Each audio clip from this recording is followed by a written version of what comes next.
Daniel 5 del 1 al 4. Dice la palabra del Señor. El rey Belsasar hizo un gran banquete a 1000 de sus príncipes y en presencia de los 1000 bebía vino. Belsasar, con el gusto del vino, mandó que trajesen los vasos de oro y de plata que Nabucodonosor su padre había traído del templo de Jerusalén, para que bebiesen en ellos el rey y sus grandes, sus mujeres y sus concubinas. Entonces fueron traídos los vasos de oro que habían traído del templo de la casa de Dios que estaba en Jerusalén, y bebieron en ellos el rey y sus príncipes, sus mujeres y sus concubinas. Bebieron vino y alabaron a los dioses de oro y de plata, de bronce, de hierro, de madera y de piedra.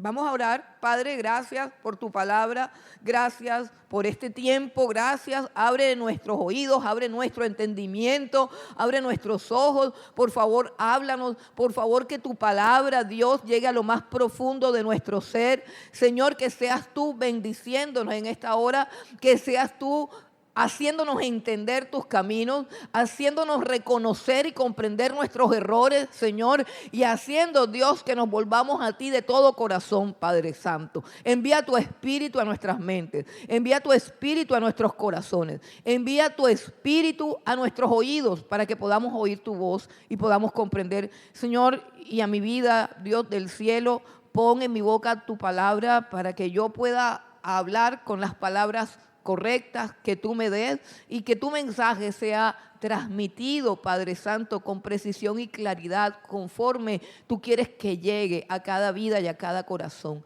Toma el control de este lugar, Espíritu Santo de Dios. Toma el control de este recinto y de nuestras vidas, Señor. Que tu presencia nos envuelva, que tu presencia nos rodee, Dios del cielo, y que sea quitado todo estorbo en esta hora, en el nombre de Cristo Jesús. Amén y amén. Gloria a Dios. Bueno, han pasado aproximadamente unos 20 años. Hay diferencias entre los conceptos de la cronología, de lo que piensan. Algunos dicen que han pasado 50 años y yo me inclino por las personas que dicen, o por los teólogos que dicen que han pasado aproximadamente 20 años desde aquel evento en el que el rey Nabucodonosor fue quebrantado y luego fue levantado, y ya conocemos esa historia tal cual como la está narrada en el capítulo 4, o sea que dicen que entre el capítulo 4 y el capítulo 5 han pasado aproximadamente 20 años, y el monarca que está aquí es un descendiente. Algunos dicen que es directo, otros dicen que viene a ser el nieto, otros dicen que viene a ser el hijo, pero aquí realmente dice que Nabucodonosor era el padre de Belsasar. Eso aplica tanto para padre como para abuelo y como para bisabuelo. En el contexto árabe no había pues como esa diferenciación entre padre y abuelo. No había una palabra para abuelo ni para bisabuelo. Independientemente si es el padre o es el hijo, aquí hay un descendiente directo de Nabucodonosor que ha subido al trono en Babilonia y que, por lo que nosotros vemos, tiene un comportamiento totalmente diferente al comportamiento que aprendió su padre Nabucodonosor a partir de las experiencias que tuvo directamente con Dios. La paciencia de Dios tiene un límite, porque toda paciencia tiene un límite. Pero nosotros usualmente interpretamos mal tanto la paciencia de los hombres como la paciencia de Dios. Tenemos una perversa costumbre de confundir la paciencia de las personas y por ende la paciencia de Dios con falta de carácter o con falta de resolución. Llegamos a pensar que la extensión de la paciencia de Dios implica que Él no existe y que podemos seguir viviendo a nuestra manera. Pero la Biblia nos enseña que la paciencia de Dios tiene un propósito. Por ejemplo, el hecho de que Jesucristo no haya venido aquí a la tierra no tiene que ver con que todas las profecías y anuncios acerca de su venida sean falsas, sino que tiene que ver con el hecho de que Él está esperando que todos, hombres y mujeres, se arrepientan y se conviertan para que cuando Él venga no tengan que ser castigados, no tengan que ser condenados en la eternidad. Y la Biblia dice también en el libro de Romanos que cuando Dios tiene paciencia de algo es porque su longanimidad, es decir, su largura de ánimo, su capacidad para no estallar en enojo, en desespero, en rabia, en ira, como nosotros, no tiene que ver con esa falta de carácter, sino que su longanimidad nos guía al arrepentimiento. Es decir, que es un compás de espera que Dios nos da para que lleguemos al arrepentimiento. Eso es lo que significa la paciencia de Dios. Ahora, cuando decimos que la paciencia de Dios tiene un límite, no quiere decir que es que Dios llega a un momento en que se cansa de ser paciente, como nosotros. Nosotros llegamos a un punto en donde ya no soportamos más. O sea, no soportamos más que nos maltraten, no soportamos más que se burlen de nosotros, no soportamos más una circunstancia adversa, no soportamos más algo y estallamos. Pero estallamos ¿por qué? Porque nuestra paciencia se agotó. No porque llegó a un límite, sino porque nuestra paciencia es por sí sola, es limitada y se nos agota. Cuando decimos que la paciencia de Dios tiene un límite, no queremos decir que la paciencia de Dios se agota, sino que la paciencia de Dios tiene una marca, un tiempo determinado a partir del cual su paciencia da lugar a su justicia. O sea, no es que Dios pierda la paciencia, sino que Dios es un Dios justo que está obligado a parar en su paciencia para ejecutar sus juicios. ¿A causa de qué? De que es justo. Y que llega un momento en que ya la paciencia no es justicia, sino ineptitud para ejercer justicia. Entonces Dios no es así. Dios no es así. La paciencia de Dios tiene un límite. Es un límite bastante tenue, por así decirlo, que a veces es difícil que la persona pueda percibir ese límite, pero después de ese límite, donde termina la paciencia de Dios, comienza el juicio de Dios. Y esta es la historia de un rey que llegó rápidamente al límite de la paciencia de Dios. Belsasar. La Biblia dice que Belsasar hizo un gran banquete con 1000 príncipes. De todos los príncipes que él tenía, escogió 1000 príncipes. Y dice que en presencia de esos 1000 príncipes bebía vino. Y si usted revisa los 4 primeros versículos que acabamos de leer de esta historia, los 4 primeros versículos, en los 4 se repite la palabra vino. Así que no fue que se tomó una copa de vino para brindar por algo, sino que se dio a una constante e incesante tomazón, podríamos llamarlo así, en un estado de embriaguez donde había jactancia acerca de su liberalidad para beber, porque dice que en presencia de 1000 príncipes él bebía vino, y dice que cuando ya estaba como sintiéndose alegre, cuando ya se estaba sintiendo fuerte, porque usted puede coger al hombre o a la mujer más cobarde, más tímido, más indeciso y más temeroso, y le da alcohol, y le da alcohol, y le da alcohol, y de repente esa persona que normalmente es un cobarde, un tímido, un callado, de repente empieza a sacar pecho. y de repente empieza a jactarse y de repente empieza a hablar como si normalmente hablara. El vino tiene esa particularidad. Así que de por sí el rey es necio, ahora imagínense lo borracho. De por sí el haber convocado a esa gran fiesta con ese propósito implicaba una gran necedad, pero ahora tenemos a un hombre que en su naturaleza es necio y además de eso está borracho.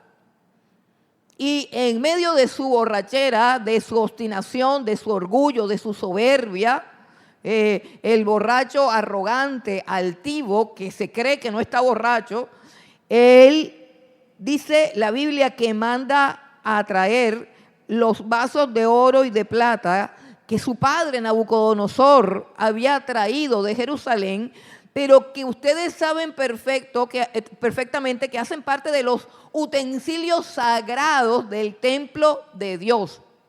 Esos vasos de oro y de plata eran sagrados. Ahora, cuando decimos que esos vasos de oro y de plata eran sagrados, no queremos decir que eran diferentes a cualquier vaso de oro o de plata.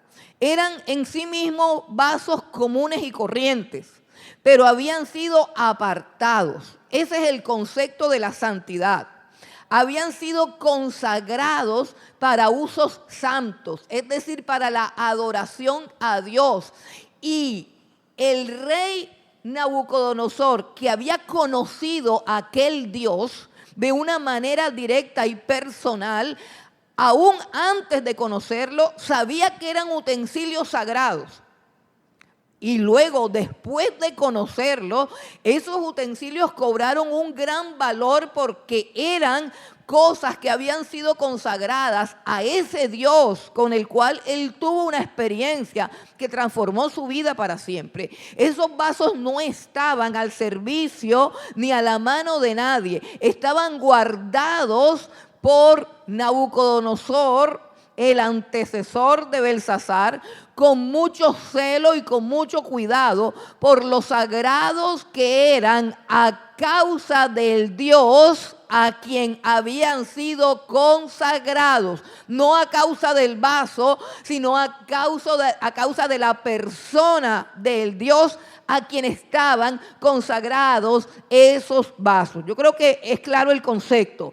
Y dice que fueron traídos los vasos, o sea, los trajeron porque él era el monarca absoluto y tenían que obedecer. Trajeron los vasos, los sacaron del lugar del templo, de la casa de Dios, los sacaron del lugar donde estaban guardados y empezaron a repartir los vasos entre toda ese bacanal que había de hombres y mujeres semiborrachos, de hombres y mujeres tomando. Yo no sé quién de ustedes, porque hay aquí muchas personas y pues cada uno de nosotros tiene su historia y cada uno de nosotros tiene su pasado y algunos pues tienen su presente, ¿no? Pero hay fiestas que son bastante pesadas, aún fiestas cristianas. Hay fiestas terribles, fiestas que el resultado es terrible, espantoso, patético. Y esta es una de esas fiestas. Se desenfrenaron, se desenfocaron, se desubicaron. Y Nabucodonosor dijo, les voy a mostrar dónde vamos a tomar vino ahora. Vamos a tomar vino en los vasos que fueron consagrados para aquel Dios de los judíos. Para que ustedes sepan que el Dios de los judíos no es más grande que los dioses a quienes adoraron. Entonces no solamente profanaron los vasos, sino que al tomar de esos vasos que eran del Dios de Israel, también alabaron a los dioses falsos hechos de oro, de plata, de bronce, de hierro, de madera y de piedra, que son propios de todas las religiones paganas que inventan sus propios dioses. Así que lo que nosotros tenemos aquí es una fiesta profana, una fiesta sacrílega, una fiesta donde se cometió algo supremamente grave, además de todas las cosas malas que normalmente se hacen en una fiesta llena de comida y llena de alcohol. O sea, Una fiesta donde hay comida ilimitada y alcohol ilimitado es una fiesta que da para hacer muchas cosas malas. Pero hubo un límite que traspasaron. Es un poco difícil para nosotros entender la gravedad del asunto. Es un poco difícil para nosotros si no conocemos la santidad de Dios y no conocemos la gloria de Dios y no conocemos el celo, oiga bien la palabra, si no entendemos acerca del celo que tiene Dios por su propia gloria y por su propio nombre y por su propia honra, no vamos a entender la gravedad de este circo o de este juego. No lo vamos a entender. Porque nosotros también tenemos una tendencia a ser irreverentes. Hay algo en nosotros de irreverencia, orgullo y soberbia que muchas veces, y sobre todo en las fiestas, y sobre todo en las celebraciones, sale a relucir. A veces nos reunimos y decimos cosas que no debemos decir. Y a veces celebramos cosas que no debemos celebrar. Y a veces hacemos chistes de cosas con las que no se deben hacer chistes. Yo quiero que ustedes sepan que yo estoy predicando este mensaje con mucho temor, con mucho temblor, y que en 3 ocasiones me tuve que arrodillar y pedirle perdón a Dios por escenas que vinieron a mi vida, que yo misma he protagonizado. ¿Por qué el celo de Dios por su nombre y por su gloria? ¿Qué sucedió de grave en esta fiesta? Que Dios a Nabucodonosor le dio tanta oportunidad para arrepentirse, pero a Belsasar no le dio ni siquiera un instante. ¿Qué sucede de grave? Mire, aquí se violaron, entre todos los mandamientos, se violaron categóricamente los 4 primeros mandamientos. Y yo quiero hablarles un poco de los mandamientos de Dios, porque yo sé que muchos ni siquiera se lo saben. Pero los 4 primeros mandamientos del Decálogo tienen que ver con el nombre y la santidad de Dios. Tienen que ver con la gloria de Dios. Y son los mandamientos más importantes porque de ellos se desprenden los demás. El primer mandamiento explica claramente que solamente Dios debe ser adorado. Solamente Dios debe ser adorado. El primer mandamiento dice: no tendrás dioses ajenos delante de mí. El segundo mandamiento dice que Dios debe ser adorado de la manera que Él ordena que lo adoren y no como a uno se le ocurra. Dice: no te harás imagen de nada de lo que hay en el cielo ni de lo que hay en la tierra. No te postrarás ante esas imágenes, no las honrarás ni las adorarás, porque yo soy un Dios celoso que visito la maldad de los padres en los hijos hasta la 3ª y 4ª generación de los que me aborrecen. No puedes adorar a Dios como tú crees. No puedes traerle flores ni traerle serenata. Tú tienes que traerle a Dios lo que Él pide, lo que Él demanda, cuando Él lo dice y como Él lo dice. La base, la esencia y el fundamento de la adoración no es mi imaginación ni es la creatividad de mis pensamientos, sino la obediencia a lo que Él pide. Ese es el fundamento de la adoración. Adoración es que yo venga delante de Dios con lo que Él me ha demandado. Ahí no hay nada de mi yo. Es que yo vengo y traigo flores. No. Trae lo que Él te pide. Eso es adoración. El tercer mandamiento explica que el nombre de Dios debe ser temido y reverenciado y honrado.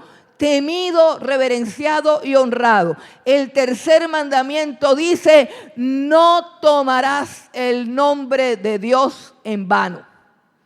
Y cada vez que usamos el nombre de Dios para hacer un chiste o para sobarnos aquí que nos picó un alacrán, cada vez que usamos el nombre de Dios para cualquier cosa, estamos tomando el nombre de Dios en vano. Y el cuarto mandamiento dice que debemos guardar el día que Dios determinó para adorarlo. El cuarto mandamiento dice: te acordarás del día de reposo para guardarlo. 6 días trabajarás y en esos 6 días harás toda tu obra. Y el 7º día es el día de reposo, tú descansarás y vendrás a adorar a Dios. 4 mandamientos de la ley de Dios. Vamos hasta el cuarto. Y hay que ver con qué facilidad, con qué folclor, con qué frescura, con qué desfachatez nosotros los violamos una y otra vez por cualquier cosa. Sobre todo el cuarto. Llegó mi abuelita de Medellín, llegó mi tío, todo aquel que se va a trabajar el día que el Señor escogió, sin necesidad, porque sí, no va a prosperar. Ese cuento de que tengo que abrir el negocio el domingo, porque el domingo es cuando más clientes hay, es la profanación de un día que Dios apartó. Mira, la creación dice: hizo primero Dios esto y lo otro, y fue la tarde y la mañana el primer día de la semana, y así sigue. Y luego dice: y el 7º día descansó Dios, y Dios manda que ese día todo el mundo descanse. Es un día apartado para Él. Cuando Cristo vino aquí a la tierra y resucita el primer día de la semana, la iglesia del Señor Jesucristo, que era en ese momento los que estaban en el aposento alto, asumieron ese cambio, y a partir de allí nuestro reposo es cuando Jesucristo resucita y va al Padre y se sienta a la derecha del Padre para interceder por nosotros y garantizarnos a nosotros, los que hemos creído en su cruz y en su resurrección, que un día llegaremos al Padre. Nuestro reposo se ejecutó el primer día de la semana, cuando el Señor Jesucristo se presentó vivo ante toda la comunidad, y delante de todos ellos subió a los cielos, y allá está sentado esperando el momento para venir por nosotros. Ese es nuestro reposo, un día apartado, santo, sagrado, que no es nuestro. No puedes disponer de ese día, porque ese día le pertenece al Señor. Y cuántos no lo violan y cuántos no lo profanan, haciendo en ese día su propia voluntad. Y esa fue una de las causas de la caída de Israel y de la invasión de Babilonia. Y es la causa de muchas enfermedades y de muchas quiebras. Es la causa de mucho cansancio y de mucha escasez.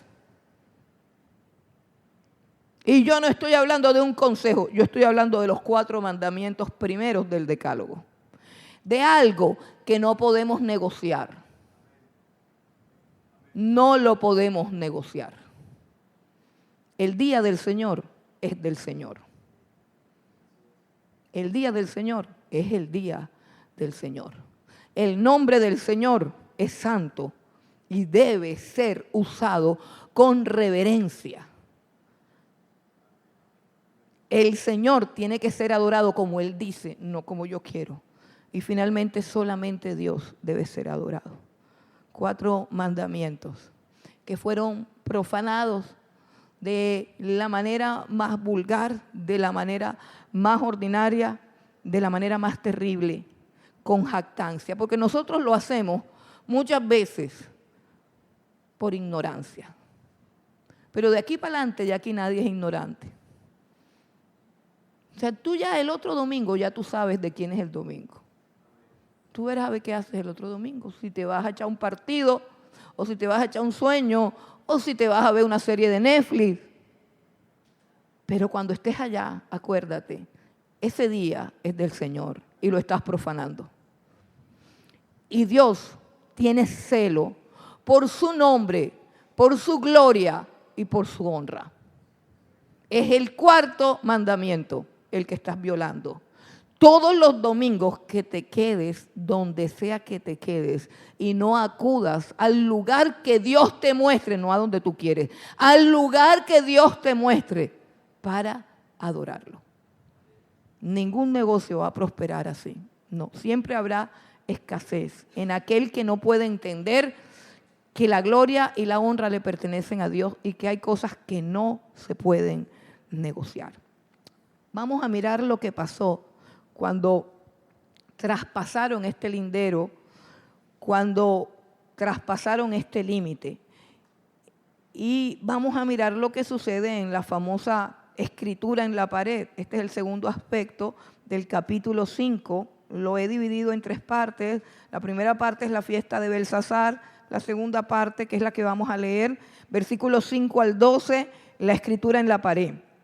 Dice, en aquella misma hora aparecieron los dedos de una mano de hombre que escribía delante del candelero sobre lo encalado de la pared del palacio real, y el rey veía la mano que escribía. Entonces el rey palideció y sus pensamientos lo turbaron y se debilitaron sus lomos y sus rodillas daban la una contra la otra.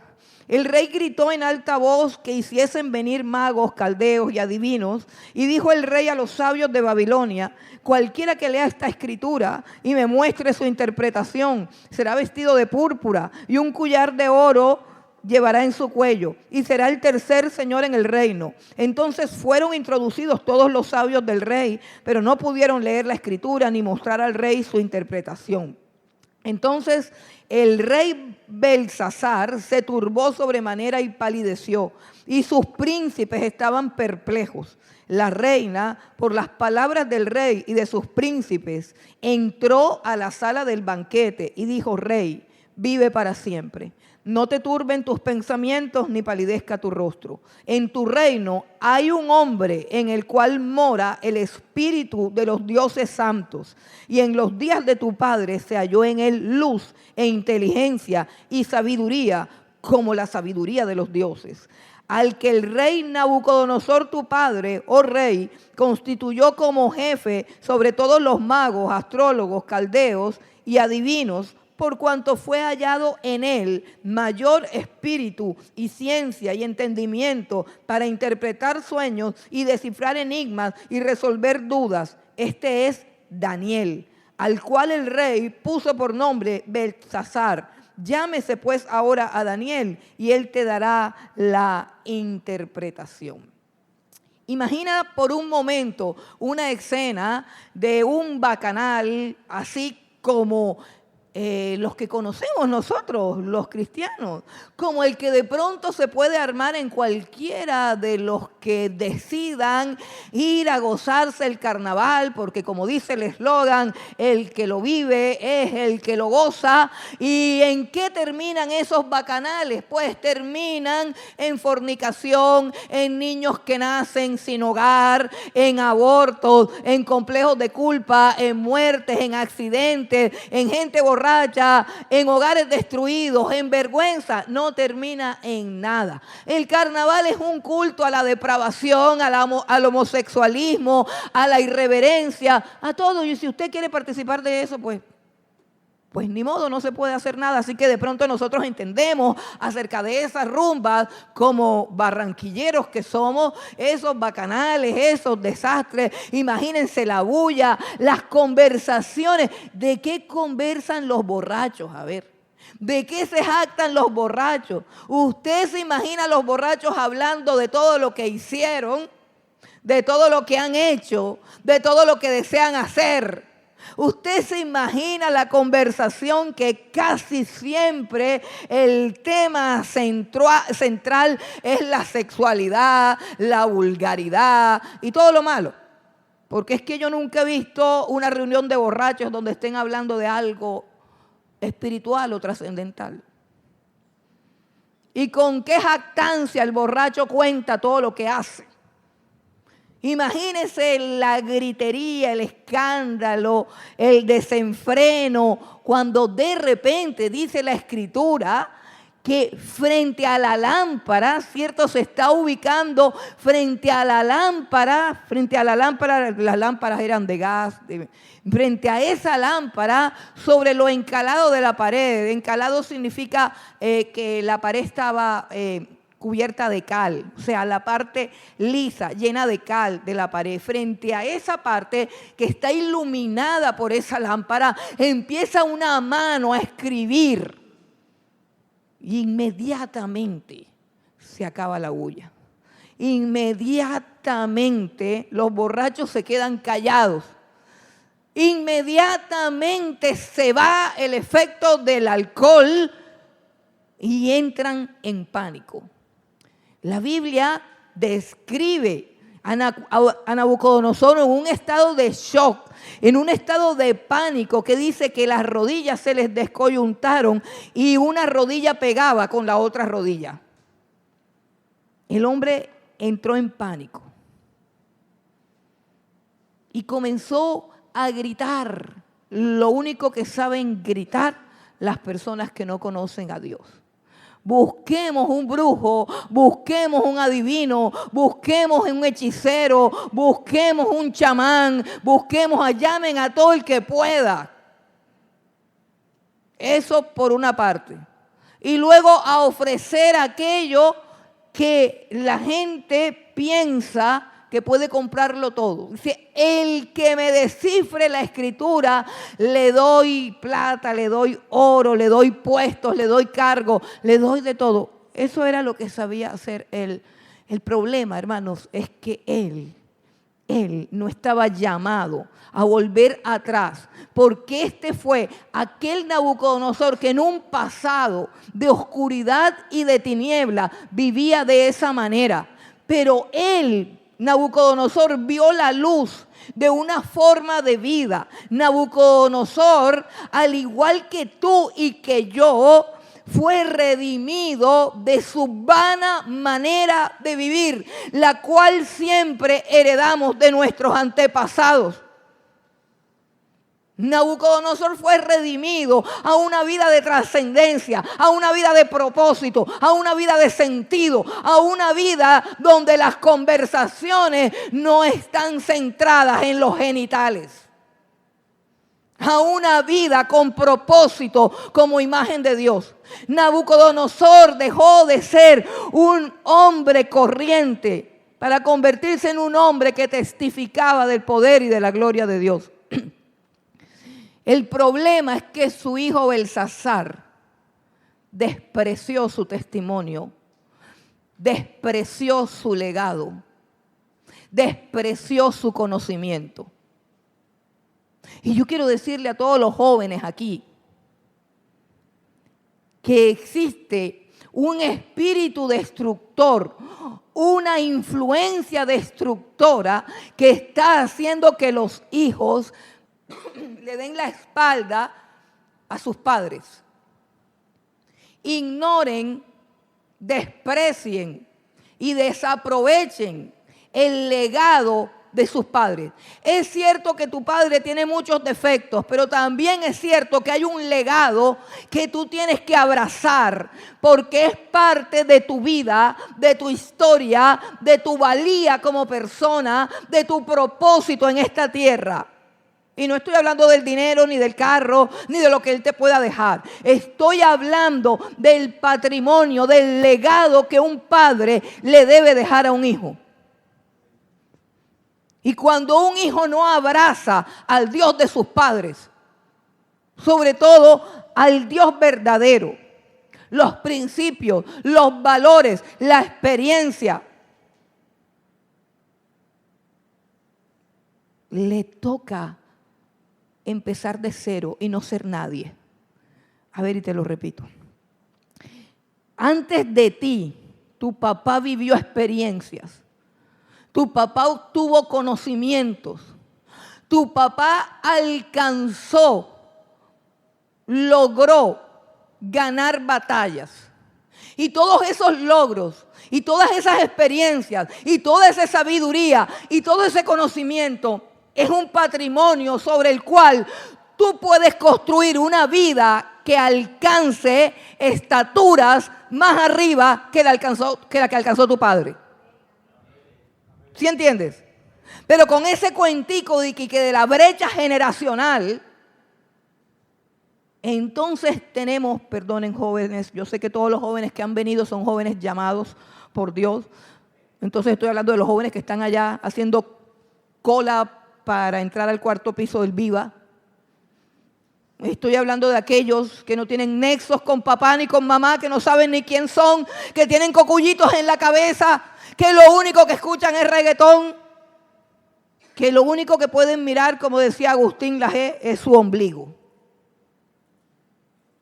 Que la vida consiste en mirar el ombligo para ver qué tan redondo es o qué tan bonito es. Y yo quiero decirte, joven, que hay algo más importante que tu ombligo. Y que tú tienes un llamado más excelso y más alto que mirarte el ombligo. Y que para ese llamado tú tienes que volverte a tus padres, aunque estés de pelea con ellos. Y hacer un inventario de todas las cosas que ellos, por experiencia propia, te pueden enseñar. Aún tienes que inventariar los fracasos de tus padres como un baluarte para tú no cometer los mismos errores. Tú a veces le dices a tus papás, a mí no me digas nada porque tú hiciste lo mismo. Y tu padre te dirá, sí, es que por eso es que te lo estoy diciendo. Porque ya yo lo hice, ya yo me la embarré. Y yo no quiero que vuelvas a cometer lo mismo.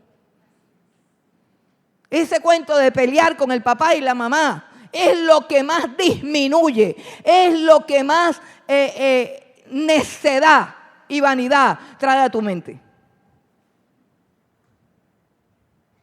Y al mismo tiempo te voy a decir algo, es lo que más dolor nos causa a nosotros como padres. Ver que nuestros hijos, en vez de ser más inteligentes, más sabios, más espirituales, más trascendentales, más virtuosos, más morales, y no hablo del apellido, son más torpes, más tontos, más superficiales, más huecos. Y para rematar, se creen que saben más que uno. Es que eso era en el tiempo tuyo. Ya vienes tú con tus cosas. No es que ya no se les puede hablar, ellos lo saben todo. Tienen la vida vuelta a un 8 y tú tienes la respuesta. Pero hay de que se las digas porque es que no los quiere. No los quiere. Si tú les dices, mira, eso lo tienes al revés, tienes que ordenarlo así. ¿Por qué te lo digo? Hombre, porque yo muchas veces lo dejé al revés y me pasaba lo que me pasaba. Voltea lo del otro. No, es que tú no me entiendes a mí. Eso era ya. Mentira. Estás construyendo sobre la nada. Una vida sin fundamentos. Una vida sin la herencia que el mismo Dios te está entregando. Sí, los padres tienen muchísimos errores. Pero hay una herencia y hay un legado. Y ese es el caso de Belsasar. Tenía una experiencia escrita, documentada y vista. Él era quizás un niño cuando supo que a su papá le había dado una loquera mental y había terminado como una bestia, 7 años en el pasto comiendo hierba como loco. Y que luego regresó y dijo, es que Dios me dijo que Él es el que manda y que mientras yo no entienda que el que manda es Él, yo soy como una bestia. O sea, con todo el legado, con toda la experiencia, con todo lo que Él tenía para ser un monarca superior a Nabucodonosor, se convirtió en esto. Un hombre sin pena ni gloria. Por eso es que Dios a veces no es tan paciente. Y mientras a Nabucodonosor le tuvo paciencia, con Belsasar dijo: ni un minuto más, ni un minuto más. Ahí dice, versículo 5, dice: en aquella misma hora. Dios no esperó ni un segundo, no contó hasta 10.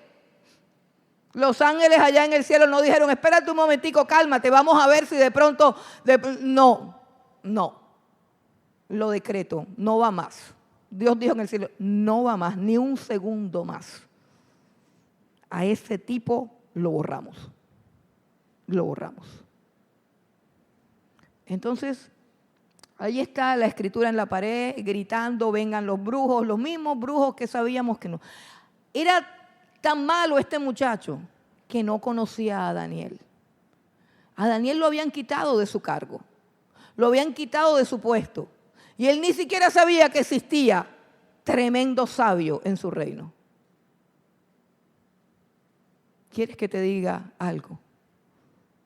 Probablemente tú no sabes cuánta sabiduría tiene tu padre, y probablemente tú no sepas cuánta sabiduría tienen tus abuelos. ¿Por qué no haces el ejercicio de sentarte a preguntarle cosas? ¿Por qué no te sientas con la abuela y le preguntas cosas? ¿Quieres que te diga por qué? Porque ahí en tu abuela, en tu abuelo y en tus padres hay un tesoro, hay una riqueza. Hermanos, dice el libro de Proverbios que el tema de Proverbios es la sabiduría. Dice: si tú buscaras la sabiduría de la misma manera como buscas la plata, de la misma manera como buscas la riqueza, de la misma manera como buscas el oro.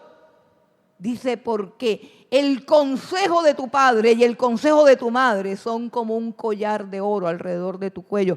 Y en el contexto nos muestran que la gente muy, muy rica era la que tenía collares de oro en el cuello. Esa riqueza, la experiencia de tus abuelos, la experiencia de tus tíos, la experiencia de tus padres, aunque tú los veas así que como que ajá, esa es tu riqueza. Si no la aprovechas, seguirás en la miseria. Si tú no aprovechas la riqueza de tus antepasados, de la gente que tiene canas y que está a tu alrededor, no vas a llegar nunca a nada. Repito, a nada. No podrás prosperar porque estás partiendo de cero. Dice que la reina entró. Pues les cuento que esta reina es la madre de este muchacho, es como la reina madre. Algunos creen que es la esposa o una mujer, una viuda de Nabucodonosor. O sea, es una mujer ya anciana, que seguro le dicen: hay un tropel allá y tu hijo o tu nieto está dando gritos como loco, que salió un espanto, que no sé qué, y la gente está... ¿Y qué hicieron? No, llamaron a todos los brujos, allá están todos los brujos y ningún brujo da. Y la reina dice: esto era lo que yo me temía con ese niño necio. Dice: ahí voy yo para explicarle qué es lo que debe hacer. La mujer entra, es una mujer mayor, es una mujer adulta, y le dice: ¿sabes qué? Hay un hombre que te puede ayudar. En los días de tu padre, él era el jefe de todos los sabios aquí. En los días de tu padre encontramos que en él había una sabiduría que ninguno de estos brujos tenía. Llámalo, él te da la respuesta. Una intervención sabia y oportuna de esta mujer. Llamaron a Daniel. Vamos al versículo 13 rápidamente. Daniel 5, versículo 13. Ahora va a entrar Daniel en escena y mire cómo lo recibe este rey. Viene Daniel en escena. Mira, a mí se me antoja que Daniel cuando venía ya sabía lo que había pasado. Ya él sabía lo que estaba pasando. Él sabía ya que lo iban a llamar. Él sabía ya lo que sucede. ¿Sabes por qué? Porque acuérdense que Daniel soñó con una estatua a la cabeza de oro en Nabucodonosor. Y luego venía un reino que estaba simbolizado por el pecho y los brazos de plata. Y la cabeza, que era Nabucodonosor, ya se había muerto. Así que Daniel sabía que ese muchachito le quedaba poco tiempo. Los siervos de Dios saben aprovechar el tiempo y saben conocer los tiempos. Saben conocer los tiempos. Entonces vamos al versículo número 13. Vamos a leer a partir del versículo 13. Y dice, entonces Daniel fue traído delante del rey. Y dijo el rey a Daniel, ¿eres tú aquel Daniel de los hijos de la cautividad de Judá que mi padre trajo de Judea? Yo he oído de ti que el espíritu de los dioses santos está en ti y que en ti se halló luz, entendimiento y mayor sabiduría. Y ahora fueron traídos delante de mí sabios, astrólogos, para que leyesen esta escritura y me diesen su interpretación, pero no han podido mostrarme la interpretación del asunto.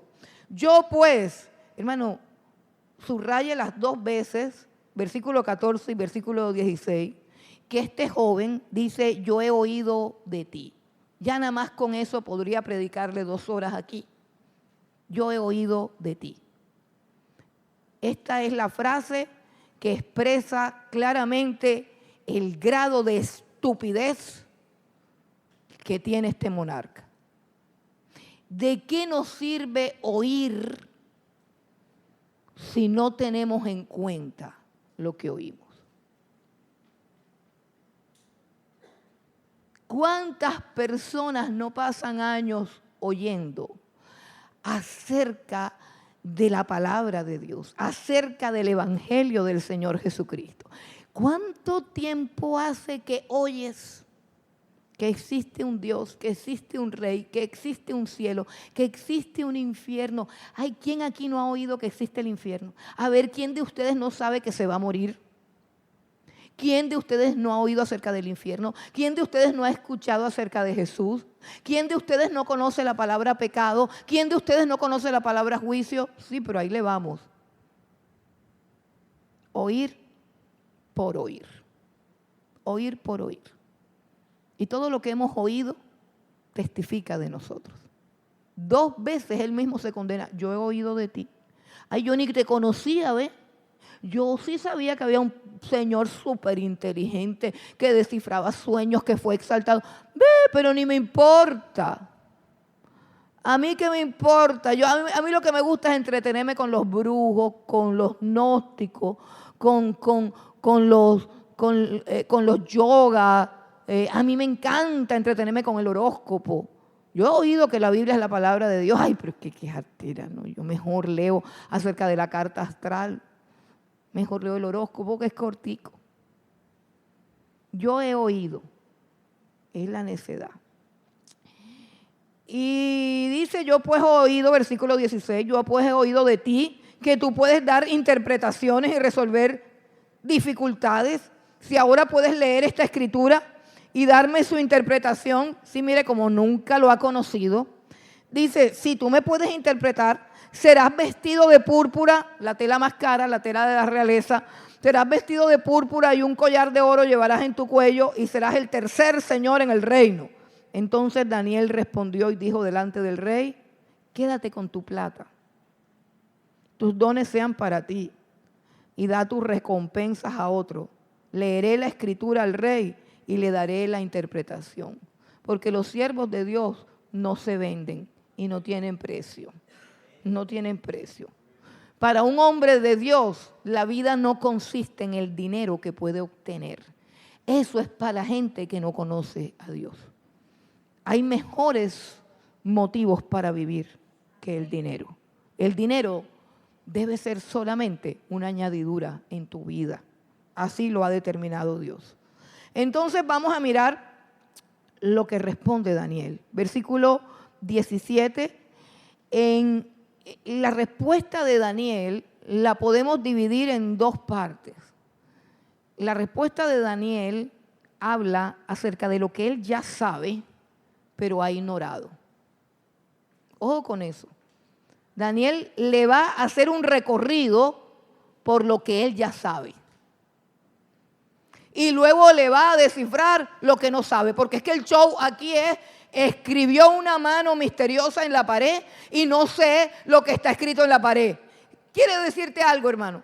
El problema más grande que tú tienes con Dios no es lo que no sabes. El problema más grande que tú tienes con Dios es lo que ya tú sabes. Lo que ya tú sabes. Ese es el problema grave. Lo que te condena delante de Dios no es lo que no sabes, es lo que ya sabes. Es lo que ya sabes.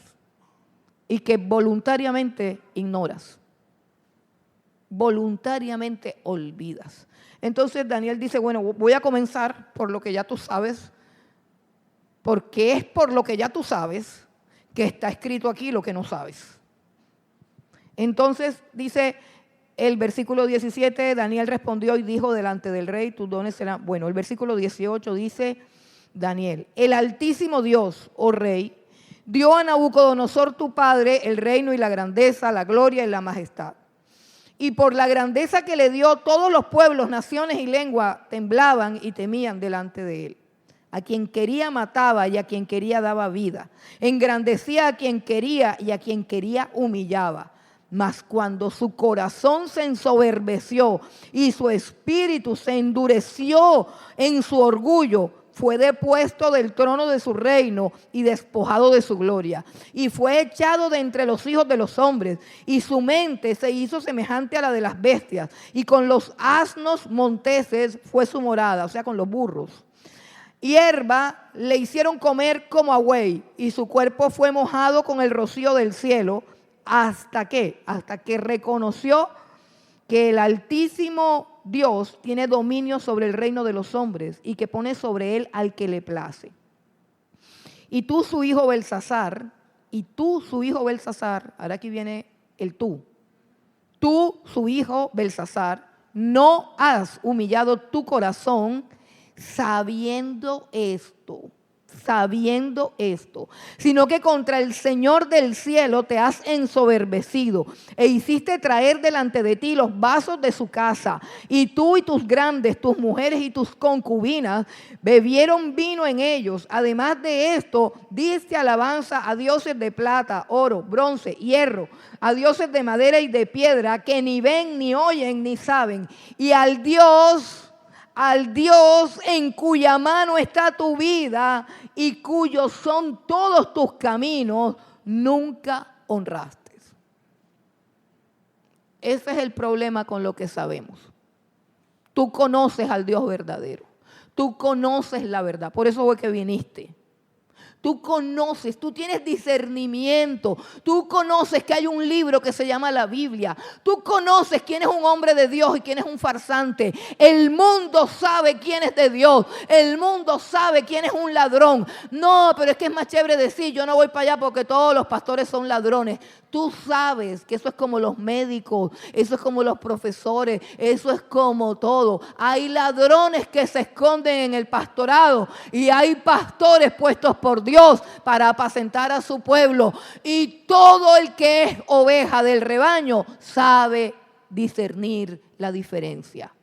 Así que el problema no es no saber. El problema es saber, porque todo lo que tú sabes y de lo cual ignoras o te haces el loco, de todo eso se acumula ira para el día de la ira. Se acumula enojo, se acumula condenación, se acumula castigo. Lo que tú sabes. Haz una lista de lo que tú sabes acerca de Dios, de lo que Dios te ha mostrado, de lo que tú sabes. Porque es que todos saben. La gente dice, yo no voy para allá porque allá le quitan a uno la plata. Yo no voy para acá porque acá hacen esto. O sea, que de saber, tú sabes. Tú sabes. Y tú que estás sentado ahí, tú sabes si lo que yo te estoy diciendo es de Dios o no es de Dios. Al lado tienes a alguien con Biblia, lee para que veas que no te estoy inventando nada. De saber, sabemos. De saber, sabemos. El problema es que sabiendo, no nos humillamos delante de Dios. Sabiendo quién es Dios y entendiendo nuestras maldades y nuestros pecados, decidimos darle la gloria a otras cosas que no son Dios. Y que hay algo que de verdad no sabemos, y es ¿hasta cuándo Dios va a soportar que sabiendo las cosas no las obedezcamos? que sabiendo las cosas no le busquemos. Que conociendo de su amor, ay, tú no conoces el amor de Dios. Te lo voy a explicar. Te voy a explicar lo que sabes. ¿Quién de ustedes no sabe que Jesucristo subió a la cruz del Calvario y derramó su sangre por nuestros pecados? ¿Quién de ustedes no ha escuchado que de tal manera nos amó Dios, que entregó a su Hijo para que todo aquel que creyera en Él fuera salvo? ¿Quién no entiende de la cruz si Él fue levantado para que a Él miráramos? No se trata de saber. La Biblia dice, miren a mí, sean salvos todos los términos de la tierra. Mira la cruz, mira a Jesús, mira al Hijo de Dios, mira sus llagas, mira sus manos traspasadas, mira la cruz, mira su sangre derramada. Ese es el amor de Dios. ¿No lo sabes? Actúas como si no lo supieras, porque cuando tu esposo demuestra que no te quiere, te quieres morir. Cuando tus hijos demuestran que no te quieren, también te quieres morir. Y si tu papá y tu mamá tampoco te quieren, también te quieres suicidar. ¿Por qué? Porque tú ignoras que hay alguien que te ama por encima de tus padres, por encima de tus hijos y por encima de todo ser viviente. El Dios en cuyas manos está tu vida. El Dios que hace que tú respires y que tu corazón lata. El Dios que hizo que esta mañana saliera el sol y tú vieras y escucharas el canto de las aves. Ese Dios te ama. A pesar de lo que tú y yo somos. A pesar de lo que hiciste anoche, a pesar de lo que hiciste esta mañana, ese Dios te ama. ¿Quién no lo sabe? El problema no es saber, el problema es que voluntariamente lo estás ignorando y no vienes a Él en humillación arrepentido. Ese es el problema, el problema de siempre. El problema de siempre. Y entonces ahora vamos a lo que él no entiende, el problema de la escritura en la pared. Rápidamente hay una escritura en la pared que nadie entiende, nadie puede descifrar, y la escritura dice el versículo 25, o el 24, perdón, dice Daniel, entonces de su presencia fue enviada la mano que trazó la escritura. ¿De dónde provenía la mano que escribió en la pared? ¿Era un espanto? ¿Era el espíritu del abuelito que se murió? ¿Era un fantasma? No, dice, de la misma presencia de Dios descendió la mano que escribió en la pared, de la misma presencia de Dios. ¿Y qué dice la escritura? Dice la escritura que trazó es, versículo 25, Mene, Mene, Tekel, Uparsin. Aquí no vamos a hacer un estudio de eso porque para eso está Daniel. Ya. Yo no me voy a dedicar al Mene, Mene. La palabra Mene significa contado y se repite. Es algo así como contado, contado. Y la palabra Tekel significa pesado. Mene, Mene es contado, contado, pesado. Y Uparsin es una palabra que reúne el partido, o sea, el partir, o sea, partir en pedazos, Uparsin, y implica como un jeroglífico a quienes se le ha repartido. Voy a leerlo como lo dice Daniel. Versículo 26, esta es la interpretación del asunto. Mene, contó Dios tu reino y le ha puesto fin. Tekel, pesado has sido en balanza y fuiste hallado falto. Pérez, tu reino ha sido roto y dado a los medos y a los persas. No sé cuántos de ustedes recuerdan esas balanzas que, bueno, creo que todavía existen, que tienen un contrapeso, o sea, que tienen dos canastas. Y en la canasta se coloca no recuerdo el nombre, la pesa que se coloca para poder pesar lo otro y que se establezca un balance. Actúan como una balanza, ¿cierto? No son las pesas que hay ahora donde tú te subes y sale el numerito 80 kilos. ¡Ay! No puedo comer este fin de semana. Bueno, no.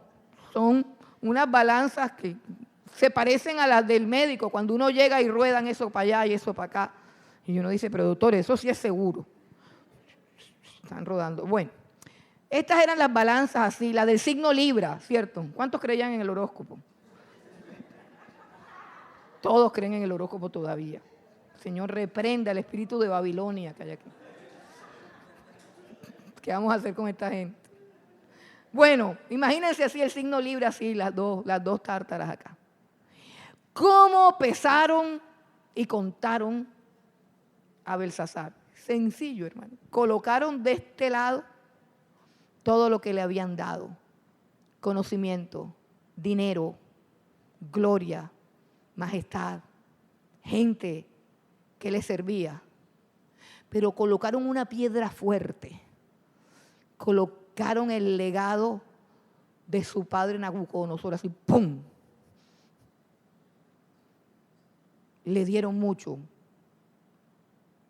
al muñequito. Y aquí, de este lado, teníamos un pelado que lo único que tenía en la cabeza era reggaetón, Maluma, ¿qué más? Estupideces, TikTok, YouTube. Pelado con la cabeza llena de cucarachas. Pero su abuela, perdón, el abuelo era un hombre sabio, era un hombre instruido, era un hombre inteligente, era un hombre de experiencia, era un hombre que dejó un legado, era un hombre que escribió una historia, era un hombre que Dios enriqueció y transformó. Pero él prefirió Maluma, el TikTok, la estupidez, la necedad. Por supuesto, la balanza cayó al piso del peso y el peladito quedó así como cuando tú estabas chiquito y te subías al sub y baja y tu papá se iba.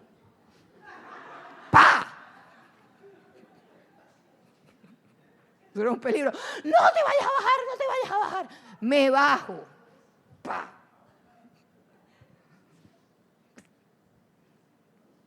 Así quedó el peladito. Y yo quiero decirte ya para terminar que nadie va a ser juzgado así, chan, tú no. La Biblia nos da un principio, dice, al que mucho se le da, mucho se le exige. Entre más sepas, más espera Dios de ti. Entre más conozcas a Dios, más espera Dios que lo adores, que le sirvas, que lo ames y que lo obedezcas. Más. Y por último quiero decirte que independientemente, escúchame bien, independientemente del momento en que Dios haga ese pesaje, ese conteo, escúchame bien, para todos los que estamos aquí, viene un mene mene tekel uparsin.